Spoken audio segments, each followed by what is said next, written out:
Hey, yo, peace, world. It's the Love King Raheem Devaughn, and you're now checking out On Air with my guy, David Dwayne.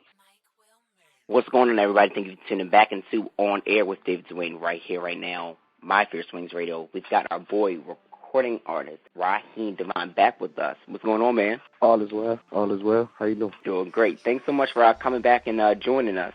We definitely appreciate you always. All good. All good. Thanks for having me. So the last time we saw you at Essen, and you were just putting out about to put out Black Ice Cream music video, and that video is dope. Can we talk about the concept of that video? Because I like it, how it's, it's very different. Oh, sure. I mean, it's a throwback, retro, retro feel, to the old to the 80s, you know what I mean? And I just wanted to, the record, I wanted to have a video just kind of reflected, the concept of the song. And I had videos in the past that, very heavily sexually driven, you know what I mean? So I wanted to kind of like curve the ball, maybe have the expectation of that, but have something that's still equally as sexy, but very classy as well. You know what I mean? So I think we accomplished that, And being able to gear from how you generally do your videos to this, like, was that a hard transition to break? Nah, I mean, every concept of the video is,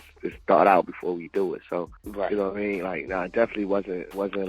I mean, whenever we do it, it's sexy. It's really about what's the direction, though. You know what I'm saying? Of the sexy, you know what I mean, that we gonna do. That's all. I think off of the success and the buzz, she's single. You know what I mean? Whenever I got a video dropping, people tend to always expect that or want that, and it's like, I already did that. It's like been there, done that. So you can't do the same thing over and over and over and over again. So right now you're on tour with Leela James. I love the fact that you guys do tours together. How's the tour been so far? Because I've seen a lot of shows have been sold out. You guys been getting great reviews. How's the tour been so far? It's been great, you know what I'm saying? It's my second time touring with her this year. V. Bozeman is actually on all the dates too. So great, female energy on the tour. Two beautiful women. Leela is an excellent performer. She's a hell of a performer. So, can't complain, I think it's a great concept for us to take out, one band, like we did earlier this year, which keeps the cost down low for us as the artists and stuff like that. Fans been loving it too, it's feedback kind of like, when you Google it, or feedback on Instagram and Twitter and Facebook has been tremendous. I like the fact that you mentioned cutting the cost back with a tour. Raheem, if you can, explain to the listeners, a little bit about, cutting back, like, with expenses as much as possible with a tour, because a lot of people don't understand as an independent artist, the budget, it might be there, but it's not there to, go out and extravagant. So kind of, explain, the reason for, why artists tend to do that. I mean, it ain't there for the major artists.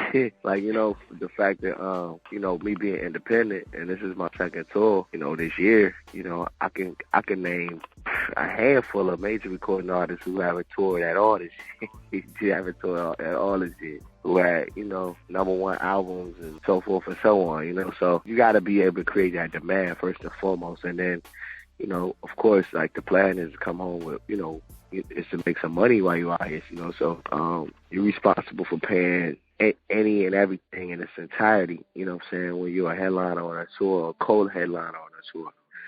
So, this situation was like a co-headliner situation, although I'm closing out the show every night. You know what I mean? It's a situation where, we co-headlining it, so we decided, internally that we would split the cost of everything to not only make sure and ensure that the show was successful, but that, we take a substantial amount of money home, and not take such a big hit, you know what I mean? So that's like, we cutting costs on hotels, cut costs on, we able to take a bus. Instead of taking 3 buses, we might take 2 buses. Instead of taking 2 buses, we might take 1 bus. It's really about also being able to be humble too, because you can't take everybody can't. Everybody ain't on that same vibe, you know what I mean? So if you got a vibe, right, cool enough, and it's like, yo, you know what I mean? We going, we make the certain sacrifices necessary to win, you know what I mean? To win on the road, to sell great, just have, great ticket sales every night, but also, win at the bank too. So that's definitely, the difference between the too. And so now, how would you say this tour experience is better than, or maybe how they're similar even, because we got to catch your last tour that you and Leela did earlier in the year, but how would you say, like, this experience is a little bit different? Oh, this is a totally different show, you know what I mean, for me. Like, you know, there's a totally different show. You know what I mean? Like I changed the set completely. You know, of course I find a way to still keep the hits in there or what have you, but it's not the same show that you saw last. You know, Cat saw back in March. You know, and I don't feel like it should ever be the same show if you can help it. You know what I mean? So, you know, I knew I was coming back through here. I'm really getting to the meat of the and the real body of the new album, Love, Sex, and Passion. You know, so I'm performing new songs. Definitely perform for a lot longer. And, you know, the set is anywhere, you know, about an hour and 30 minutes. You know what I'm saying, on an average night. So it's definitely for me. You know, it's the lighting situation, everything is just different. Right. And that's a good thing that you taking time to even, you know, change the show, because a lot of times, a lot of artists, you know, they might go back on tour, or they might, you know, tour throughout the year, and they'll keep their shit the complete same within any genre. And I'm like, wait a minute, why didn't you change the show? Like, I already knew the 8 count or when you was going to come in. I know the whole show, and it gets redundant after a while. That's why I always appreciate, you know, what you do with your shows and with your music. You always change it up. You always, you know, there's always a consistency with you still and then. Like you really are the idea of R&B, like, performer, like how everybody. So my friend Chanel, she wanted to ask you, when it comes to you know, the preparation for this tour, you had a lot of different rehearsals that she was seeing on Instagram. You know, you put in a lot more time within this tour. Well, I mean, the disadvantage is, you know, picking a band. One band, like, it's like almost starting from scratch. You know, I had to get some history. Like, you know, I had a consistent band for about 10 years plus, you know what I mean? And they basically decided, you know, different cats, their lives had changed with me. And, you know, 10 years is a long time, you know, so people wanted to go in different directions and stuff like that and accomplish other goals, you know what I mean?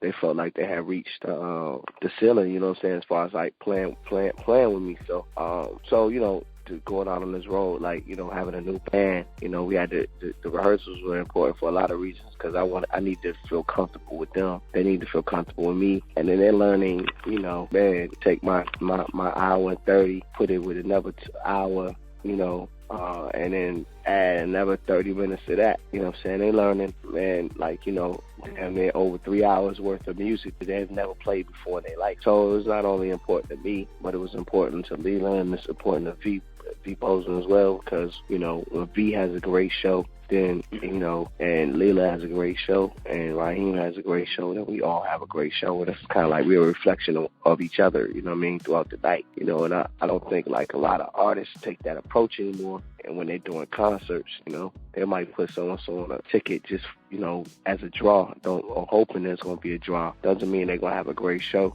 Doesn't mean the energy going to be great. Some of these artists go on the road with one another and don't even communicate, you know what I mean, or barely like each other. So it's you know, it's had its challenges, you know what I'm saying, and life ain't nothing, you know, can't do anything without challenges. It's not going to be perfect, but, you know, it's not where you start, it's when you end up. You know what I mean? That's the type of race that we run every time. It's the philosophy that I run every time. You know, philosophy that I believe in every time, whether I'm dropping a new album, doing a new tour, trying something new. You know what I mean? Like, it's not about where you start, it's about where you end up. Exactly. And I'm glad you mentioned the fact of, you know, people just putting other artists on the bill just for, like, a draw to see, like, let's see if it catches, if it reaches, and not, you know, going into their minds conceptually and thinking, like, hey, you know, this is what works. You know, we see that Raheem and Leela work, so why not keep that the same? And then, you know, we bring Z because she's got a dope voice, so that is only going to, you know, elevate the show more. Like, that's a perfect fit. I like that. We don't think that way, because they're like, oh, you know, ticket sales, we need to sell out, blah, blah, blah. We don't need to talk to each other. Like, the agent might talk to the agent, and the manager might talk to the manager, but then the artists never connect. Why aren't people communicating? This is bad. Like, this is bad business. Like, this is nowhere good business.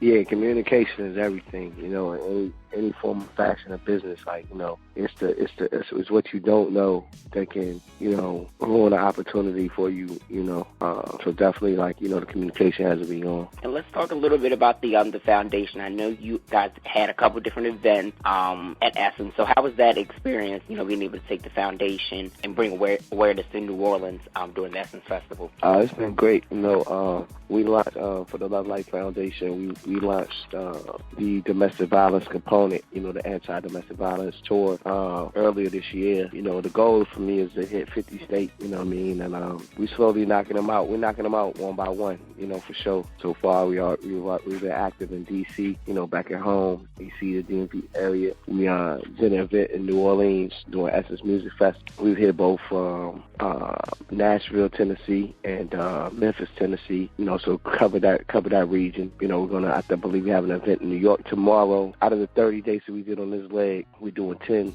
We're active on 10, in conjunction with the Love Life Foundation, doing the Queen for a Day spa takeovers, where we partner with local shelters of women who have left, walked away from severe domestic violence situations, and in most cases, it doesn't just affect them, it affects the children too, and disrupts the household in that manner. So some of the kids I do have an opportunity to meet, as well. So it's been great. I think it's been great effective, and people are seeing the results. These women giving us the opportunity to film them and talk about their stories and what have you. That we, I speak about domestic violence every night at the concerts. I'm sure it's one woman out there or more, unfortunately, that when I give my speech at the show, it can make for a real uncomfortable moment if you're sitting there with a man that's been beating on you. So, but that's my intention, you know what I'm saying, to let them know, like, yo, it's people out here fighting for you, you know what I'm saying. So don't be afraid to fight for yourself, fight for your life. So,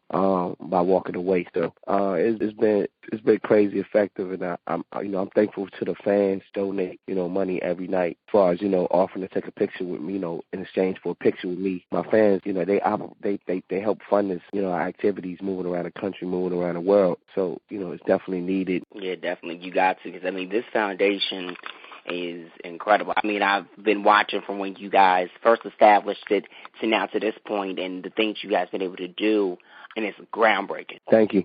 No doubt. So now your show tonight is in Philly. How is it always performing in Philly? Like the experience that you get from Philly, because Philly crowd is different from New York to D.C. to a New Orleans, even to an Atlanta crowd. It's cool. Like Jill being from Philly, and Music Soul Child, and that whole movement, and Poetry and the Root, Jazzy Jeff, and my history with Jeff. And for those who don't know, I recorded my entire first album, pretty much like 80-90% of it up in Philly. So it's always great, man.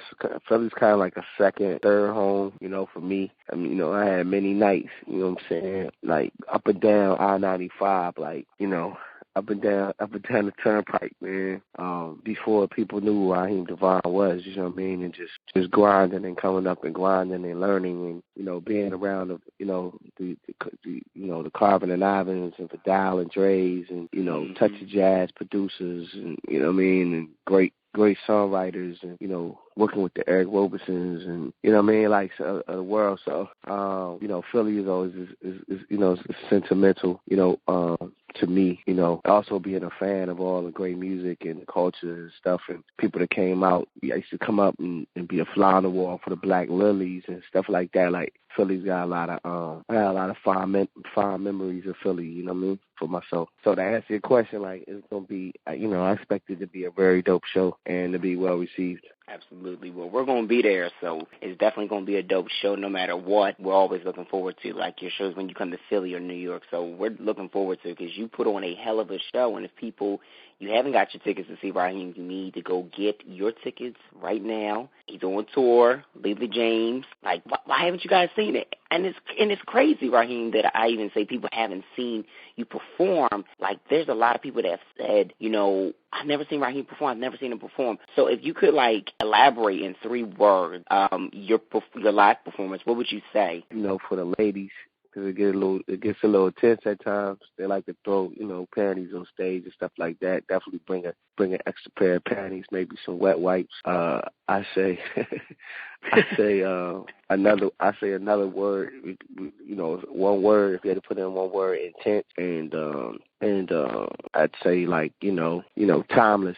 You know, those would be the three things. You know, and I say timeless because I strive to be one of the greats of my generation. So I want to give you money's worth. When you leave, I want to be on your top 5. Like when you leave my concert, I'm trying to be on your top 5.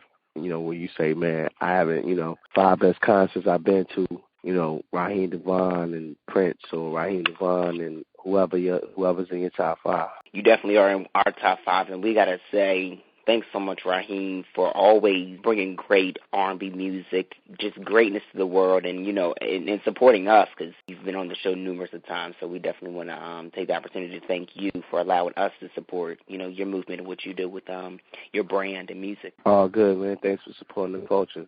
Hey, yo, peace, world. It's the Love King, Raheem Devaughn, and you're now checking out On Air with my guy, David Dwayne.